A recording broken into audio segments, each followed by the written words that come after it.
Sveiki atvykę mano naujas YouTube serijas, kur mes žiūrėsime į Amerikos stock marketą, žiūrėsime į Amerikos indeksus, kurie yra US 30, žinomas kaip Dow Jonesas, turime Nasdaqą ir turime S&P 500, kuris taip pat žinomas kaip IESas. Šitie marketai yra vieni didžiausių stock marketų visame pasaulyje, todėl manau susidomėjimo tikrai turėtų būti, bet labiausiai šitos serijos būtų skiriamos tiem, kurie nori tradint ir turi susidomėjimo tradinimu. Tai prieš pradedant serijas noriu pasakyti, kad propaguoju tradingą tik tai su demo pinigais, nesu kažkoks tai finansų patarėjas ir visas kontentas yra tik dėl educationo ir entertainmento. Šitos serijos bus kažkas tokio, ką būčiau norėjęs turėti aš, kol dar mokinaus tradingą. Iki pat šiol mokinos tradingą, bet šitas serijos yra kažkas tokio, ką pats būčiau norėjęs, kad mane kažkas pamokytų, į ką žiūrėti iš karto, kaip pradedi tradingą, kur fokusuotis, kur mokintis ir kur iš tikrųjų yra gera informacija, o kur ne. Tai šiose serijose matysite, kad per laiką dalykai kartojasi ir kad iš tikrųjų yra logika markete, kur jinai yra labai pakartojama. Jeigu žiūrėsit, tai per laiką matysit, kad dalykai tikrai kartojasi ir kad tikrai yra kažkas tokio, ką gali išmokti ir nėra tiesiog random, tas sakoma, buying and selling pressure. Taigi, šią savaitę pradėsime nuo Nasdaqo. Visų pirma, gal supraskime basic, kadangi esam pirmoje serijoje, tai tiesiog gal supraskime, kas yra ta daily žvakė, kas yra tas daily candlesas, ką jisai daro ir ką tai reiškia. Tai esmė yra tokia, kad tradingė kiekviena žvakė turi savo time frame'ą. Tai yra minutinė žvakė, yra 5 minučių žvakė, yra valandinė žvakė, tai čia gali pasirinkti time frame'ą ant TradingView. Tai aš esu dabar pasirinkęs 1 valandą, tai 1 valanda yra viena žvakė, taip. Tai reiškia, per 1 valandą būtent tai yra nutikę. Taigi, šią savaitę pradėsim nuo Nasdaqo ir pradėsim tiesiog žiūrėti, kas nutiko šią savaitę. Ką noriu, kad suprastumėt prieš su kiekvienu candlesu, kad tai yra labai svarbus, basic, bet labai svarbus dalykas, kad jūs suprastumėt. Tai lygiai taip pat kaip yra daily candlesas, daily žvakė, lygiai taip pat yra weekly žvakė. Tai weekly reiškia savaitinė, jo. Tai viskas, kas nutiko šią savaitę so far, ne? Taigi, kad suprast visą kontekstą daug geriau ir suprast, kaip šitie marketai juda, šitoj pirmoji serijoje tiesiog noriu pradėti nuo labai paprasto koncepto ir net nekreipkit dėmesio mano lietuvių kalbą, gali būti biški kartais laužyta, bet esmė yra tokia, kad pradėsim nuo tiesiog mokinimosi, kas yra imbalansai markete. Pirma serija bus labai basic. Tiesiog žiūrėsim į imbalansus, ką jie reiškia, kas yra šitie range'ai, kaip jie veikia ir kaip juos pritaikyti markete. Kaip mato, turime imbalansą čianais, kuris man buvo labai svarbus visą savaitę. Taipogi, turime labai svarbų imbalansą čianais apačioj. Šitas yra valandinis time frame'as, tai viena žvakė yra 1 valanda. Jeigu aš jums pasakyčiau, kad aš sugebėjau pagauti entry čia apačioj ir matyt, kad tradas bus išholdintas, gali būti išholdintas iki pat čia šitų equal highs. Ar jums tai būtų sunku patikėti? Tai tikrai nėra esmė. Esmė dabar yra tai, kad mes mokinsimės tiesiog basico šitoj pirmoji serijai. Tai visų pirma, mes turime čionais imbalansą. Tai kas yra imbalansas? Imbalansas yra 3 candle formation žvakė. Tai mes turim candle number 1, turim candle 2 ir turim candle 3. Taigi tarp šitų 3 candle arba žvakių mes akivaizdžiai turime tarpą. Tas tarpas yra vadinamas fair value gapas. Šitie fair value gapai yra labai svarbus, nes mes naudojam juos referensui, kaip juos naudoti, ką su jais daryti ir kaip jie gali būti mūsų entry ir exit pointai markete. Jeigu atkreiptume dėmesį, jūs akivaizdžiai matot, kad mes turim žalias žvakės ir raudonas žvakės. Taigi, kad suprast šitą savaitinę žvakę, ką mums reiktų daryti, nuo ko reikėtų pradėti. Būtų logiška eiti tiesiog į valandinį time frame, susirasti pirmadienį, kuris yra štai čia. Ir noriu, kad atkreiptume dėmesį, kur mes turim penktadienį 27 vasario 4 valandą New Yorko laiku. Rinka užsidarė. Tada jinai atsidarė sekmadienį 1 kovo 6 valandą vakare New Yorko laiku. Taigi, reiškia, kad čia yra mūsų weekly openas, arba dar kitaip žinomas New Week Opening Gapas. New Week Opening Gapas yra irgi dar vienas gapas, lygiai taip toks pat kaip Fair Value Gapas, kur yra imbalansas su kaina, kai jinai krenta agresyviai arba kyla agresyviai ir palieka imbalansą. Lygiai taip pat turim imbalansus, kai rinka atsidaro arba užsidaro. Tiksliau, kai rinka atsidaro po užsidarimo. Taigi, tai yra labai svarbu, nes mes jau žinome pagal šitą valandinį time frame, kur šitą weekly žvakę prasideda, taip. Taigi, dabar noriu jumis išmokyti ir jums parodyti vieną triuką, kuris yra labai naudingas TradingView'e. Tai yra indikatorius, nueini indikatorius ir parašai Trading Sessions. Paspaudi šitą, tada jis atsiras čia. Spaudi ant jo ir kaip matot, spalvos pradeda keistis. Taigi, leiskite man pristatyti jums kitą idėją trading'e, kuri yra lygiai taip pat svarbi kaip ir tos pačios žvakės. Tai yra laikas. Taip, dienoje turime Azijos sesiją, turime Londono sesiją ir turime New Yorko sesiją. Taigi, jeigu dabar pažiūrėtumėt, mes turim penktadienį čionais vėl 27 vasario ir čia rinka atsidarė sekmadienį 6 valandą vakare. Taigi, lygiai po to mes turime ką? Matėte šitą mėlyną zoną? Čia yra Azija. Taigi, visos šitos mėlynos zonos yra Azijos zonos. Po to mes turime ką? Po to turime Londoną. Aš Londoną skaitau nuo 2 New Yorko laiku. Ir viskas čia yra New Yorko laiku. Čia yra labai svarbu, kad jūs tą suprastumėt. Tai čia TradingView'e nueikite ir pasirinkite New Yorką. Nes kitaip jūs viską žiūrėsite kitokių laikų negu aš. Taigi, nuo 2 ryto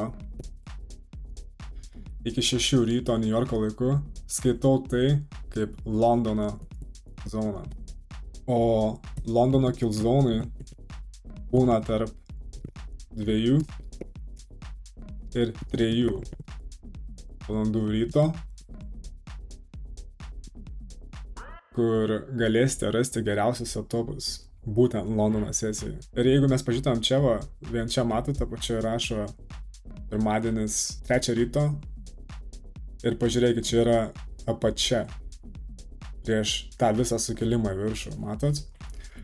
Todėl yra labai svarbu suprasti laiką trading'e ir suprasti, kad yra skirtingos sesijų zonos, kur mes galim trading, taip. Tai yra lygiai taip pat svarbu, kaip ir suprasti tą pačią žvakę nuo minutinės iki pat savaitinės. Taigi, mes žinome, kad mes turime Azijos zoną. Aš Azijos asmeniškai netradinu, tai negaliu pasakyti, kada būna tas kill zonas, bet dažnai esu pastebėjęs, kad gali būti nuo pat openo tas pats kill zonas arba 2 valandas po, jeigu Azija juda. Tada mes turime Londoną, taip. Tai Londonas yra tarp 2 ir 3, kaip sakiau. Tai spėkit, kas eina po Londono. Po Londono eina New York sesija, kur aš labiausiai tradinu New Yorką pats. Nasdaq'as labiausiai pats juda per New Yorką, aišku, nes New Yorkas yra prime time'as, daugiausiai volatility, taipogi daugiausiai manipulacijos markete irgi. Tai turi tai suprasti ir žinoti, kaip naviguoti save markete. Taigi, po to, ką mes turime? Mes turim 9 valandą New Yorko laikas, taip. Tai 9 valandą 9:30 yra tas laikas, kai New York'e yra tas vadinamas opening bell, kur markete yra duodama daugiausiai volatility, kur didžiausi ir geriausi movai nutiks būtent tuo laiku. Tai mums duoda labai didelį advantage'ą, edge'ą markete trading, nes mes jau žinom, kuriuos laikus reikia žiūrėti markete visų pirma, kuriom valandom reikia žiūrėti juos. Taigi dabar, kadangi išsiaiškinom 2 svarbiausius dalykus markete, tai yra žvakės ir laikas, kadangi tuos 2 esam išsiaiškinę, dabar gal tiesiog pradėkim nuo paprasčiausiai suprasti, kas yra daily candle, ok? Tai kas yra tas daily candle, ką tai reiškia ir panašiai. Tai ok. Tai Nasdaqui analizuokim trečiadienį. Trečiadienis buvo labai gražus. Tai visų pirma, trečiadienį mes turim openą. Čia matot, jeigu candle yra žalia, reiškia buvo bullish day, buvo up day.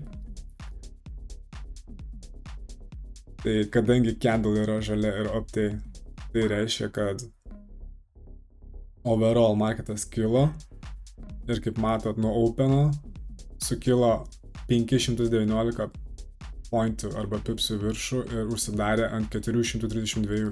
Tai kodėl yra svarbu suprasti daily candle? Daily candle yra labai svarbu suprasti. Lygiai taip pat kaip ir tą valandinį candle, kartais net ir minutinį candle, jeigu to labai to reikia. Bet minutinis yra too much, nemanau, kad reikia minutinį suprasti. Skirtingai nei pats ICT sako.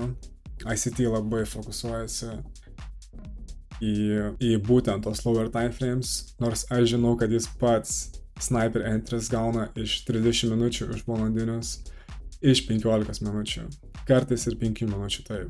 5 minučių taipogi gali veikti labai labai gerai, jeigu žinai, ką tu darai ir kaip sujungti 5 minučių su valandinė žvakė kaip pavyzdys. Tai ką mes dabar žinome? Mes žinome imbalansus, žvakes, raudonas ir žalias. Žinome, kad yra gapai, imbalansai, yra new week opening gapai. Per laiką, kai serijos eisiu, išmokinsiu jūs daugiau. Bet dabar tiesiog eikim nuo to. Taigi, šią savaitę, kur galėjau užsidirbti daugiausiai pinigų? Daugiausiai pinigų šią savaitę galėjau užsidirbti iš longų šitų, o gal kas, ir po to shortų, kuriuos parodysiu taipogi. Bet prieš einant į visą tai, noriu, kad suprastumėt labai basic dalyką tradinge, kuris yra premium ir discount zonos. O kas yra premium ir discount zonos? Jos tiesiog yra zonos nuo viršaus iki apačios. Zonos su Fibonacci tool, kur mes galime gauti. Taigi, jeigu paimčiau nuo viršaus iki apačios, matau, kad viduriukas yra čianais. Tai nuo viršaus iki apačios būtų mūsų vadinamas range'as. Įsivaizduokit, kad čia nėra price action'o. Tiesiog turim price action'ą čianais. Tai viduriukas būtų mūsų vadinamas premium range'as. Nuo viršaus iki apačios viduriukas būtų premiumas. Viskas, kas virš viduriuko, būtų labai deep premiumas. Viskas, kas žemiau viduriuko, būtų discount range'as. Discount tai reiškia pigu, pigesnė kaina, tai premiumas reiškia brangu, brangesnė kaina. Mes kai parduodam, mes visada norim parduoti premiume, kai perkam, visada norim pirkti discount'e, kai yra pigu, jo, manau labai logiška. Tai prieš man einant ir man aiškinant jum kažką, kas susijęs su tradingu, jūs privalo suprasti šitą punktą, šitą reikšmę, ką tai reiškia ir kaip galėtumėt markete naviguoti. Ir šitą dalyką gali scalinti ant kiekvieno time frame'o, gerai, nes tradingas veikia iš kiekvieno time frame'o visai. Bet kad nepasimest tradingę, tu privalai analizuoti valandinį, 30 minučių, 4 valandų daily ir nepasimest per daug minutiniam time frame'e. Bet gali trading minutinį irgi. Tiesiog reikia laiko ir dabar pradėkim nuo tiesiog paprasčiausių dalykų, svarbiausių dalykų.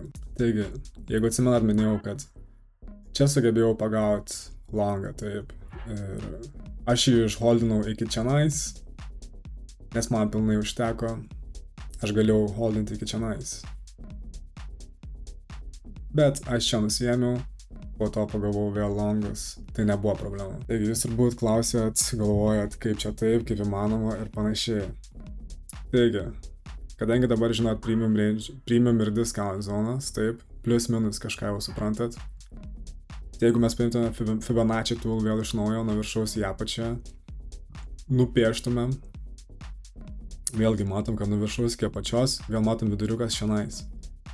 Matom, kad kai kaina pakilo aukščiau, pasiekė tą D premium zoną, kuri prasideda nuo 0,65% Fibonacci retracemento dažniausiai mes turėjome pullbacką, taip. Tai lygiai taip pat, kaip gali gauti savo premiumą, lygiai taip pat gali gauti savo discountą. Tai jeigu mes paimtam nuo apačios iki viršaus, mes turim savo naują dealing range, kur mes turim vėl viduriuką, matot? Viduriukas yra čianais. Taigi viskas, kas žemiau viduriuko, mes norime pirkti, jeigu mums marketas duoda, jeigu kontekstas leidžia ir jeigu iš vis apsimoka. Taip. Mes žinom dabar, kad nuo šito lowo iki šito high'aus viduriukas yra čia, tai viskas, kas žemiau to viduriuko, yra deep discountas. Taip. Ir kaip matot, žemiau to viduriuko, ar ant to viduriuko mes turime šitą gapą, šitą valandinį gapą, kuris irgi yra imbalansas, lygiai toks pat kaip ir šitas imbalansas, taip. Ir čia yra trečiadienis jo. Tai žiūrėkit vėl. Žiūrėkit, kaip dalykai kartojasi jau dabar. Tai įsivaizduokit, kiek jūs sugebėsit savo supratimą pagerinti ir iš tikrųjų išmokti apie tradingą per laiką, jeigu jūs iš tikrųjų skirsit tam laiko ir kažkiek savęs atiduosit šitom serijom. Taigi, noriu, kad atkreiptume dėmesį į antradienio 6 valandą, kuri yra čia. Antradienis 6 valandą, taip. Algoritmas nuo šitos valandos pradeda skaičiuoti naują New Day Candle. Čia viskas Amerikos laiku, taip, priminsiu. Taigi, kadangi algoritmas nuo čia pradeda skaičiuoti naują dienos candle, lygiai taip pat kaip valandinį pradėtų skaičiuoti nuo pirmos minutės, tarkim taip. Tai lygiai taip pat tą daily candle nuo kažkurios valandos tą daily jisai turi pradėti skaičiuoti. Lygiai taip pat kaip 4 valandų time frame nuo kažkada marketas turi pradėti skaičiuoti jį. Taigi, kadangi mes žinom, kad antradienį čia yra openas, tiksliau trečiadienį čia yra openas, tai mes žiūrim, ką Azija daro. Taip, kaip matom, Azija tiesiog krenta į apačią. Jinai krenta į šitą mūsų dealing range, kur mes jau žinom, kad discountas yra čia. Ir kaip matot, mes šitam discount'e turim šitą gapą, šitą valandinį gapą. Ir kaip matot, čia yra pirma ir antra. Matot, kas nutinka antrą valandą? Marketas pradeda pulsuoti į viršų. O kas, sakiau, yra antra ir trečia valanda, jeigu atsimenat, tai yra long and kill zonas. Taip, aš jums jau tą sakiau ir per laiką, jeigu dabar neskapėjot atsiminti, jeigu visiškai naujas esate, tai nieko tokio, per laiką atsiminsit ir matysit, kad šitie dalykai kartojasi pastoviai ir galit juos išmokti. Taigi, dabar nuėjau į 5 minučių time frame'ą ir turim lygiai tą patį valandinį gapą. Taip. Jeigu pažiūrėtumėt, ką mes turime čianais, turime 5 minučių gapas. Taip. Jeigu atsimenat, sakiau, kad galit pagauti snaiperius su 5 minučių ir minutiniais irgi, bet tik tada, jeigu žinot, ką darot. Taigi, kaip matom, turim valandinį fair value gapą, o žemiau valandinio turim 5 minučių gapas. Taip. Tai ką aš padariau prieš einant miegot antradienį naktį, tai aš tiesiog padariau limit orderį čianais. Stop lossą padariau, kad būtų žemiau šito imbalanso. Matot šitą imbalansą? Aš leidau kainai potencialiai grįžti iki pat viduriuko, gal kažkiek netgi žemiau, bet nedaugiau negu visą šitą gapą fillint, užpildyt ir tada apsisukti ir kilti daug aukščiau. Ir jūs kaip matot, šitas tradas suveikia labai gražiai. Šitam tradą aš net nebuvau prie čarto, aš tiesiog padėjau limit orderį ir tiesiog nuėjau miegot. Atsikėliau, buvau labai geram profite, kur skaičiais gal nekalbėkim, geriau kalbėkim RR, risk reward, taip, kiek rizikuojam, kiek uždirbam, labai svarbus skaičiai bet kuriam bizniui ar versle. Taigi, kaip matot, iš discountą radom kažkokį tai tradą, idėją, potencialą ir jūs taipogi galite klausti manęs, o kodėl aš nusprendžiau pirkti, kai marketas krenta? Kodėl neieškau čia priimimo, kad parduot? Atsakymas labai paprastas šitą klausimą yra, kad mačiau aukščiau, kad turim premium targetų, kurie yra nepasiekti. Pagrinde yra šitas valandinis gapas, kurį pažymėsiu raudonai. Šitas valandinis gapas yra labai svarbus, nes vėlgi, jeigu mes nupieštumėm Fibonacci nuo viršaus iki apačios, vėlgi mes turim viduriuką čia, virš viduriuko, kas yra deep premiumas. O deep premium, ką mes norim daryti, mes norim mėginti parduoti, jeigu kaina leidžia, bet ne visada. Šiuo atveju aš čia nenorėjau vis dar parduoti, nes aš seku order flow, tas, kuris eina į viršų arba į apačią, aš neinu prieš jį. Ir čia yra vienas iš pačių turbūt svarbiausių dalykų, kuriuos aš jums dabar paminėsiu. Ir per laiką, ką jūs išmoksit. Visko per vieną video netiduosiu. Bet jeigu žiūrėsit video, pamatysit, kad šitie dalykai kartojasi ir kad yra įmanoma išmokti. Tai, ką aš jums rodau, yra kažkas tokio, ką aš galėjau pasvajoti, tai ką man kažkas būtų parodęs, kažkas galėjęs man bent jau sakyt, gal labiau atkreipdėmėsi į šitą dalyką, šitą struktūrą, nes tai yra kažkas tokio, kas tikrai yra verta mokintis, ką gali tikrai suprasti ir nereikia būti genijum ar kažkokiu tai, nežinau negi kuom, tiesiog kad suprast visą šitą tradingo dalyką. Taipogi, kaip matot, čia buvo 4 valandų gapas irgi. 4 valandų gapai irgi yra labai svarbus. Bet dar svarbiau yra marketą suprast, iš kur order flow ateina. Taip. O order flow ateina iš London Kill Zone, kaip matot. Ir London Kill Zone printina dar 2 valandinius gapus, matot.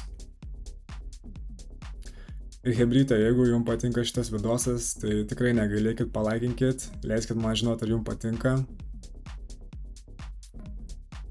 Leiskit žinot man, ar jūs kažką išmokstat, nes prisiekiu jum, jeigu išės iš tos video, tai mes lietuviai tikrai iškelsim tradingo rinką į viršų labai stipriai. Tai davai statom komandą, negailim like, negailim komentarų, daliname savo patirtim ir judam į priekį, nes čia yra kažkas tokio, ką aš jums sakau, yra tikrai verta mokintis. Ir esu pilnai pasiruošęs dėl jūsų ir dėl savęs jums pilnai rodyti šitos dalykus, kaip gali tradint, kaip gali žiūrėti marketą, kaip prisitaikyti prie marketo ir panašiai. Taigi, kaip matot, nuo Londono mes kylam į viršų ir turim 3, 4, viskas New Yorko laiku, dar kartą primenu. Ir turim, kaip matot, vėl gapas, dar vienas gapas, turim 2 gapus čia. Ir šitie gapai yra labai svarbus, taip. Taigi, leiskit man dabar jum parodyt vėl naują būdą, vėl tą patį būdą, kaip vėl savo range'ą išmatuoti. Taip, taigi vėl nuo low iki high, vėlgi ieškom viduriuko. Viduriukas yra čia. Taip. Ir kaip matom, viduriuko net nepasiekė šį kartą, taip. Bet aš kaip jums sakiau, kad tradingas yra skėlinamas, gali būti skėlinamas iš time frame'ų, tai jis tikrai gali būti. Jūs galite paimti šitą netgi order bloką ir šitą high, taifą, ir tada matysis, kad jau tada jau siekia discountą. Tai noriu, kad suprastumėt, kad šituo atveju man svarbiau, kai aš žiūriu marketą, yra tai, kad marketas printina šitos valandinius gapus, printina šitą valandinį order flow ir rodo, kad mes kilsim į viršų. Aš nenoriu eiti į marketą ir galvoti, kad šitie gapai bus invertinti arba disrespektinti ir mes tiesiog krisim. Nes jeigu tai būtų marketas printintų kažką va tokio, šitie imbalansai, šitie gapai eitų prieš mane. Tuo tarpu čianais jie eina su manim. Tai aš ir noriu eiti su jais, aš nenoriu eiti prieš juos. Taigi, kaip matot, turim nefilintą gapą čianais. Turim dar vieną gapą čianais ir dar vieną gapą čianais. Čia labai big yra. Čia labai bullish. Ir aš nenoriu fightinti šitą trendą. Tai kadangi aš praleidau šansą longint čia, kas buvo 7 val. Ryto, taip, tokią entry pagaut. Tai kadangi aš nesugebėjau tokią entry pagaut, ką aš dariau buvo tai, kadangi aš nesugebėjau pagauti šito entrio iš čianais, iš to valandinio time frame'o, dabar atkreipkite dėmesį, esu sujungęs 30 minučių time frame'ą. Kadangi aš nesugebėjau iš valandinio time frame'o pagauti šito entry, aš persijungiau į 30 minučių time frame'ą ir kaip matot, 9:30 yra čia, o 9:30 yra New York opening bellas, jo, kur daugiausiai volatility bus injectinta į marketą. Taip. Taigi, žiūrėkit, ką mes turim ant 30 minučių time frame. 30 minučių time frame mes turim dar vieną gapą, čia kurį mes galim tradint. Ir šitas gapas būtent yra tas gapas, iš kur aš ieškau longo. Ir jeigu atsimenat, sakiau, kad tie lower timeframes, kaip 5 minučių ir minutiniai, gali būti labai apgaulingi. Ir geriausiai entry visada ateina iš tų lower timeframes. Ką tik NFP, tai labai matau, marketas judėjo. Žodžiu, nesvarbu. Tai žiūrėkit, turim open 9:30, matot, marketas kyla, padaro gapą ir grįžta, atrodo, kad šitą gapą invertins. Tai čia yra didžiausia problema su minutiniais timeframe'ais, kad atrodo, kad marketas nori invertinti juos ir panašiai. Ir tai yra labai klaidinama ir tai gali kainuoti jums losų. Tai aš iš pradžių longinau čionais, bet man labai nepatiko, kaip marketas krito į apačią ir privertė mane pasimti losą. Tai pasiėmiau losą ir tada ieškau vėl kito longo. Tai vėl turėjom gapą, čionais, 9 cam 6, turėjom minutinį gapą, po to turėjom dar vieną minutinį gapą, iš kurio aš jau longinau prieš pat naujienas. Manęs negąsdina naujienas, nes mano stop lossas pakankamai geras. Jeigu ir tai būtų, kad netyčia mane kažkaip tai gapintų, man okei, aš nemanau, kad labai jau daug čia galėtų prieš mane gapinti, nes mano stop lossai yra gan solidus ir tiesiog holdinu taifą štai tokį tradą. Tai ką noriu pasakyti, kad tie minutiniai, jie gali jumis labai sklaidinti, tai patarčiau labiau ieškoti jau 30 minučių ir panašiai, iš kur jūs galėtume tradinti. 30 minučių ir aukščiau. Ir tada, kaip matot, marketas tiesiog šoja belekai į viršų, visiškai nereagavo į šitą gapą, kuris tapo inversion fair value gapas premiume, ir mes tiesiog sekdami tą most recent order flow sugebėjom pagauti longus. Čia yra labai gražu. Vienas iš dalykų, kuriuos norėjau pasidalinti šią savaitę su jumis, ir kitą savaitę ant Nasdaq'o tikrai rasim kažką daug geriau. Tai po to, kaip matot, turim 10 val. Candle, 200 cam 6, didžiausias expansionas, distribution phases, kur daugiausiai mūvo nutinka jo. Čia jums ką tik papasakau visą istoriją, kaip būti ant teisingo order flow kelio, kaip nepasimesti ir ką sekti ir ką žiūrėti. Taigi, kaip matote, aš jums parodžiau daily open candle, kaip prasideda ir kaip jinai užsibaigia jo. Tai vėlgi, jeigu atkreiptume dėmesį, trečiadienį tarp 4 ir 6 val. Vakaro turime gapą čionais. Šitas gapas jau yra New Day Opening gapas vadinamas, lygiai taip pat kaip turim New Week Opening gapą, turim New Day Opening gapą.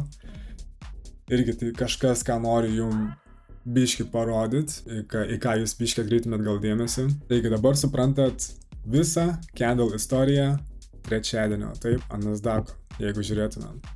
O dabar labai greitai dar jums parodysiu Dow Jones'ą US 30 ir manau užteks šitai serijai. Žiūrėsim, koks feedbackas, ar žmonėm patinka, kaip reaguoja ir panašiai, ir judėsim tada į priekį, taip. Taigi, o dabar šaunam į Dow Jones'ą, vieną mano mėgstamiausių. Taigi, o dabar šaunam į US 30 Dow Jones'ą, vieną mano mėgstamiausių akcijų tradint, ar biržų, kaip jau pasakysit. Taigi, diena, kurią mes analizuosim šios savaitės, bus ketvirtadienis. Vėlgi, tai jeigu jungčiau jums daily time frame'ą, ketvirtadienis yra čia, matot? Ketvirtadienis labai big expansion day. Ta prasme, čia jeigu žinojai, ką daryti tą dieną, tai tu tikrai trading'e gali toli nueit, daug pasiekti ir panašiai. Tai manau, pats laikas jums parodyti, kaip galima vėl pritaikys visiškai tą patį, ką jums rodžiau Nasdaq'e. Lygiai tą patį galima pritaikyti Dow Jones'e ir trading, taip. Taigi, pradėkim. Noriu, kad atkreiptume dėmesį vėlgi į trečiadienį 6 val. Jo. Tai trečiadienį 6 val. Rodo čionais. Taigi, čia prasideda ketvirtadienio žvakė. Žvakė. Taigi, ta žvakė prasideda ir kas nutinka? Na, kaip mes matom, mes turim imbalansą. Vėlgi, dabar jau turėtume žinot, kas yra žvakė, kas yra imbalansas. Ir tada noriu, kad atkreiptume dėmesį į laiką vėl. Taigi, kaip matot, 2 ir 3 yra čia. Bet kaip matot, 2 ir 3 valanda Londone nesugebėjo pasiekti to valandinio gapo, bet 4 valanda sugebėjo. O 4, kaip sakiau, bent jau man asmeniškai vis dar skaitosi Londonas. iki pat 6, nuo 6 aš jau skaitau New Yorką. Tai, kaip matot, nuo 6, nuo 7 New Yorko laiku mes pradedam kristi į apačią. Krisdami į apačią mes sukuriam dar vieną valandinį gapą, kuris taipogi yra fair value gapas, imbalances, kur po to mes hebrytą varom į 9 valandą, čia naisuo žiūrim. 9 yra openas New Yorkas. Taip, taigi, pakeisiu time frame'ą, jau 30 minučių time frame'ą. Ir čia, mato, 9:30 yra openas. Čia turim deep premiumą, čia turim irgi tokį premiumą, bet ne tokį deep kaip čia nais.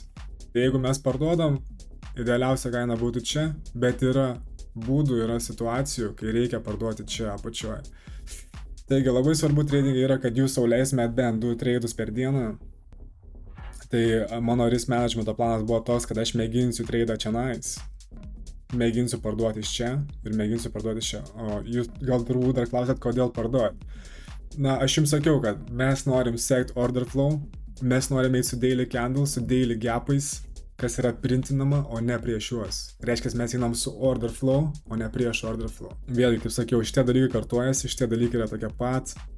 Ir tu gali juos išmokti, visi gali juos išmokti, visi gali išmokti tradinti, visi gali suprasti, kaip galima numatyti ateitį tradingę. Taigi, turim 9 valandą čia nais, 9:30, tada turim 10, jo. Tai mato, 10 buvo tas expansionas. Taigi, kai žiūri dabar taip į marketą, atrodo lengva, kad aš šneku, jo, čia po faktų ir panašiai. Bet hebrytė sakiau, šitie dalykai kartuojasi. Sakiau jum, kad per laiką suprasit, kad aš nebulšitinu ir kad šitie dalykai kartuojasi, nes jau dabar viskas kartuojasi.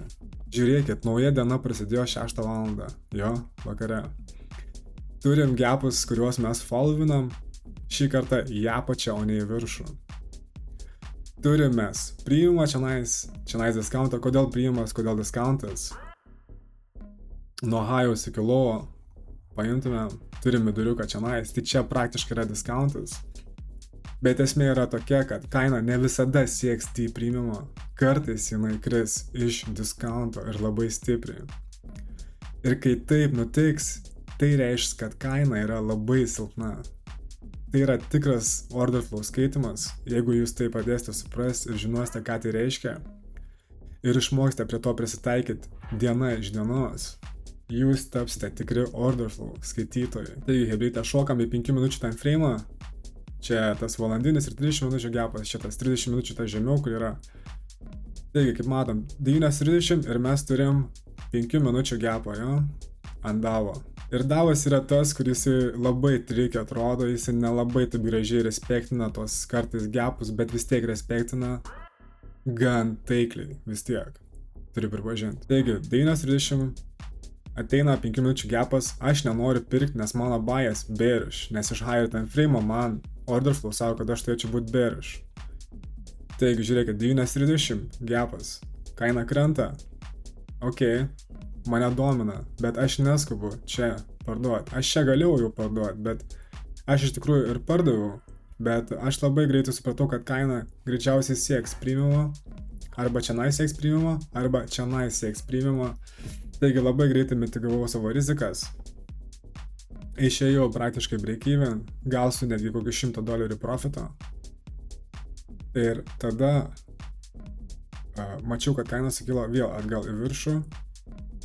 Čia sukilus pradėjo rejectinti ir kristi į apačią. Taigi aš sėdėdamas čia matau, kad kaina nesugeba pakelti iki šito premiumo ir jau rejectina nuo šito discounto. Tai aš tiesiog pamatęs šitą rejectioną iš naujo pardaviau, stop lossą dėjau čia kažkur aukščiau ir tiesiog kainai leidau bėgti į apačią, jo, sekiau order flow reiškias. Jeigu būčiau čia lossą pasiėmęs, tai būčiau kitą bandęs čia nais. Tiesiog sekęs order flow. O mano targetai tiesiog paprasčiausiai buvo šitas gapas ir šito gapo viduriukas. Ir jeigu mes paimtume, jūs jau matot, kad čia yra labai neblogas tradas. Man užteko pilnai šito trado, man daugiau net nebereikėjo. Aš galėjau dar holdint ir mačiau potencialą, kad mes išmušim šitą levelį. Ir ten žemiau dar turim weekly levelį irgi, kuris galėjo būti mūsų drono liquidity. Manau, kad užteks šitai pirmai pamokai. Per laiką matysit, kad šitie dalykai tikrai kartojasi ir jau matot, kad taisyklės yra aiškiai sudėliotos, kurias aš jums aiškiai dėlioju. Tai jeigu turit kokių klausimų, galit palikti man komentarą ar šiaip kažkokią atsiliepimą, kaip ką geriau būtų daryti, kažką patarti ir panašiai. Taigi, pirmą video užbaigsim čia. Jeigu kažką išmokot, palikit like ar šiaip kažkokią atsiliepimą ir iki kito videoso. Iki hebryte.